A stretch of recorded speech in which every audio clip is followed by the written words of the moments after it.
चावल महंगा हुआ या नहीं, दाल महंगी हुई या नहीं, तेल महंगा हुआ या नहीं, प्याज महंगी हुई या नहीं, तरकारी महंगी हुई या नहीं, अदरक महंगी हुई या नहीं, लहसुन महंगा हुआ या नहीं।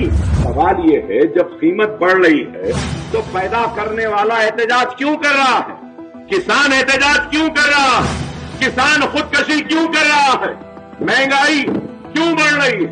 मांग बढ़ रही है और पैदावार कम है? नहीं है, मांग तो जैसे बढ़ रही है पैदावार उससे ज्यादा बढ़ रहा है। और आज तेलंगाना को राइस बोल ऑफ इंडिया बोला जाता है। राइस बोल मतलब चावल का बड़ा एक कटोरा अगर है मुल्क का तो वो तेलंगाना है।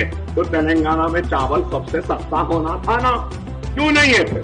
कि किसान को उसकी मेहनत का पैसा नहीं मिल रहा है, बीच वाले पैसा खा जा रहे हैं। ये काम है जरूरत, इससे किसान भी खुश होगा, मैं भी खुश होऊंगा, आप भी खुश होंगे कि चलो चावल सस्ता हुआ, चलो दाल सस्ती हुई, चलो आटा सस्ता हुआ, चलो गेहूं सस्ता हुआ, चलो तरकारी सस्ती हुई। नहीं, महंगाई तो बढ़ रही। तो आपसे बताना और समझाना मैं ये चाहता हूं कि ये भारतीय जनता पार्टी इस मुल्क को सिर्फ नफरत के नाम पर, मुसलमानों के नाम पर बांट रही है।